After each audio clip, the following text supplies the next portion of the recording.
We have Classroom of the Elite Season 2, Episode 11, The Reaction. Let's get into it. Dang, she reflecting on that. She's very upset. Talking to him in person, y'all didn't do that. I don't know why she's trying to do something different. You know, I really feel bad for every girl in this series because they really don't know what they're getting into, right? I mean, she knows kind of that he's not normal, but every other girl, whether it's Sato, whether it's her, or other light novel characters, right? If he was a normal guy, maybe, but it's just he's just not normal, right? You can't have a normal girl for a non-normal guy. It's just not how it's gonna work. Uh-oh, Ryuen's already here starting stuff. Ryuen, Albert, Ishizaki. Hey, Koenji's out. He's like, this ain't none of my business. We already know we're gonna have Hirata, probably Pseudo, probably Harikta, and Kiyotaka follow. This is about to go down.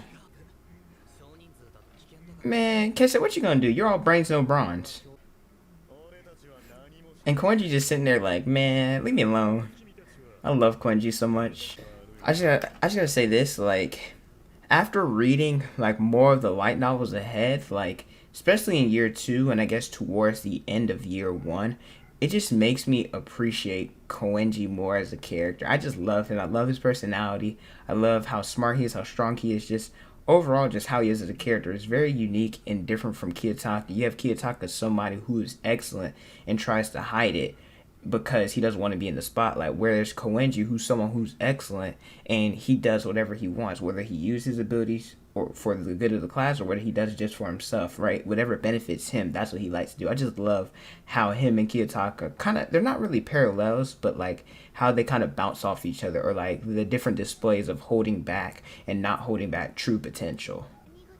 Oh, we got another leader here, Saganaki. There's Hashimoto, there's Kamuro with her too. You know, I will say this though, right? Even though he's suspecting Koenji because Koenji excellent in grades and stuff and he doesn't really do anything, right? The people that came, Kiyotaka and all of them, they're kind of making themselves suspicious, right? That it's one of them. Obviously not Harikta or Pseudo because Pseudo's dumb and Harikta was not good enough to be on Ryuen's level, right? And there's a mastermind behind the scenes. And Kessa and Kiyotaka, they're already subjects to being predicted or seen as the mastermind, and the fact that both of them are here now, it even further puts that in where Kessa is more likely not going to be one, and Kiyotaka probably is because what he displayed at the sports festival. So I'm just saying it's kind of dumb for them to all rush out there, and Kiyotaka being out there especially, but hey.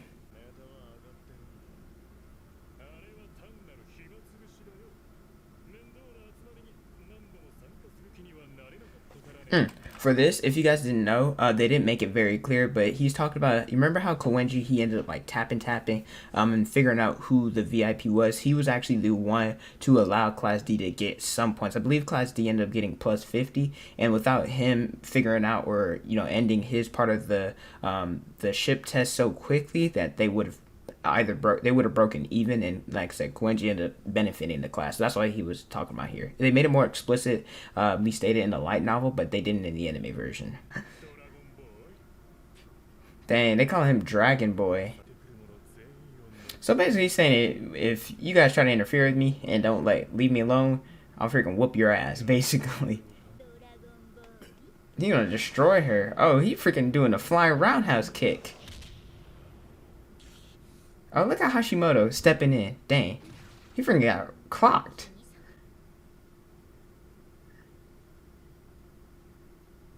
Hashimoto did not do a good job of blocking that.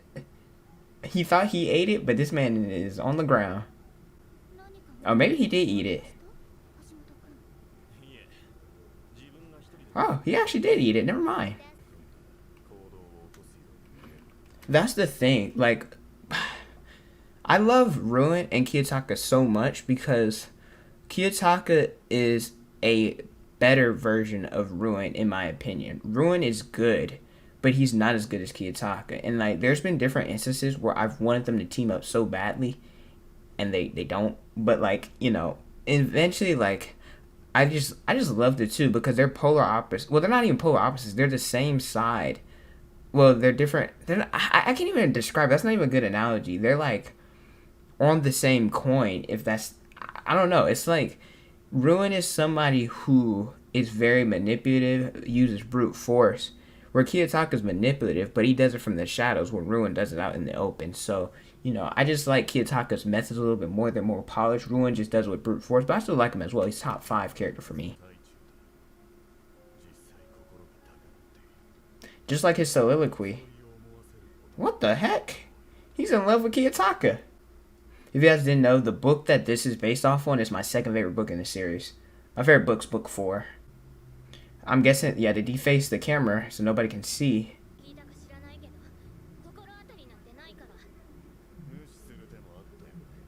That is true. If it wasn't true, you would have ignored it.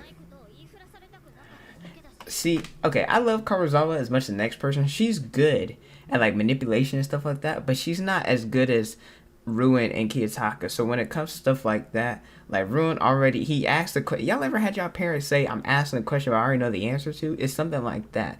Like, she's not good enough, like, showing the expressions on her face and, like, keeping a cool and level head to let her get away with stuff like this. So, the fact Ryuen already has her dancing in the palm of his hands, it's actually, kind of sucks for her, I'm not gonna lie.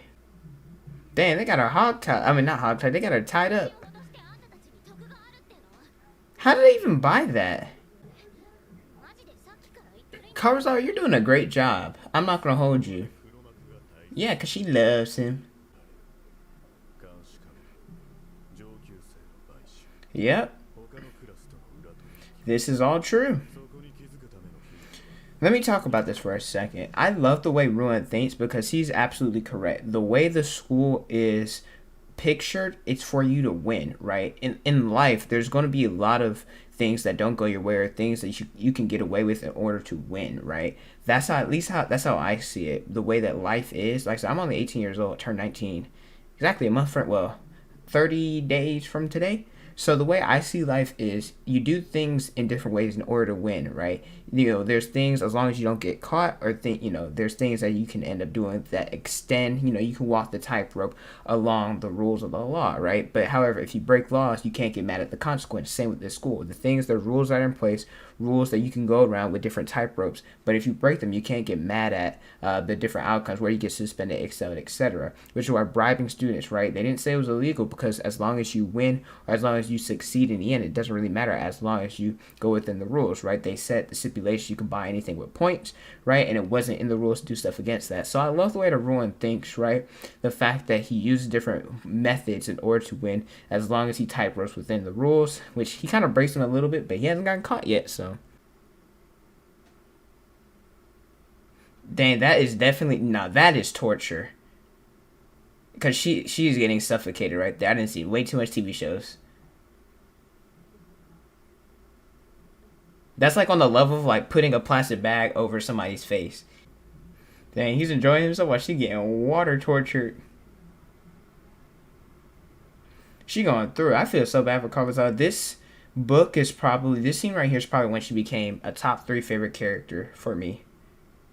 Ryuen as well, this scene. If you guys didn't know, I did do reviews for most of the light novels. I think I'm all the way up to year 2, volume 2. So if you guys want to see my reaction to that, it'll be in the description. Also, reactions to the rest of the series, breaking down things that happened in the previous episode. Those will be in the description as well. I also have cut content of what was left out for the different books. Books, I believe, 4, 5, and 6 are already up. And also other Classroom Elite content is on the channel. So make sure you guys, if you like videos like those, to like the video, subscribe to the channel, hit the notification bell. But with that out of the way, let's get into the breakdown. Things that were left out of this episode, we had to backtrack a little bit. There was some stuff that was still left out a little bit of last episode. I didn't include it in last video because I wasn't sure if they were going to animate it this episode, but they didn't decide to do it. So we have Manabu. He ends up coming to Kiyotaka's dorm where he wants to talk to him and warn him about Nagumo. The fact that Nagumo is going to try and change the rules of the school, which he wants to do more of a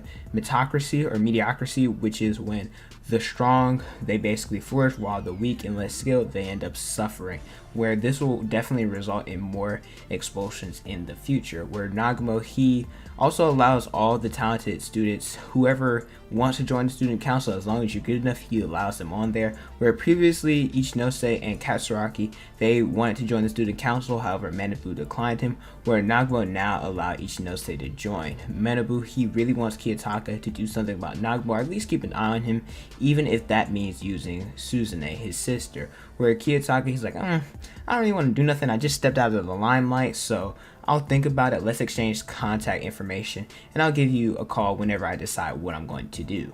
Last episode, there was a scene with Ichinose and Saganaki walking, where it was kind of changed a little bit, so I'm going to talk about this here.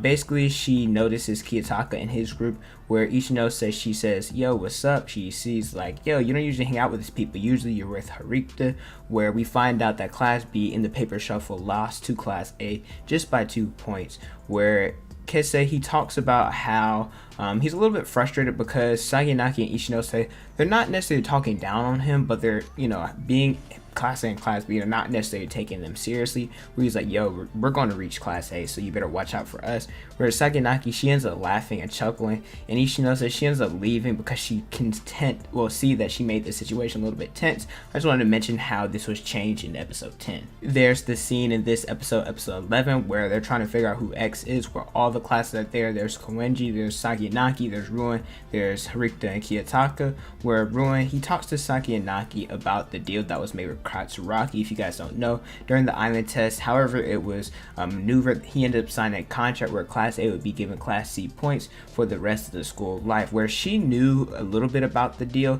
but she didn't know exactly what all the details were, and he ended up telling her, where Ryuen was actually surprised that she knew as much as she did.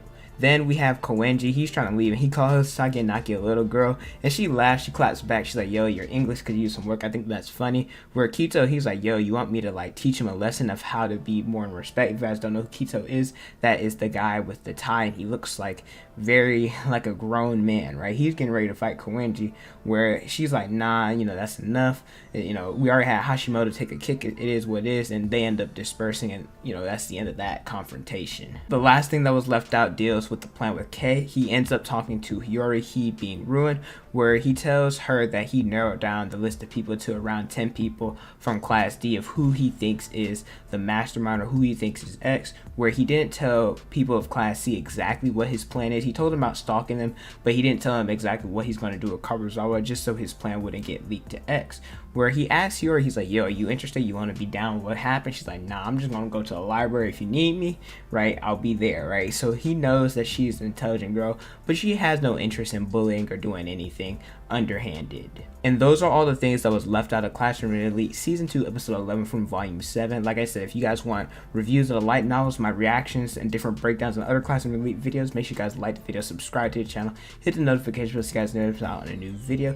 With that away, my name is Potential Unleashed, and don't forget to unleash your potential.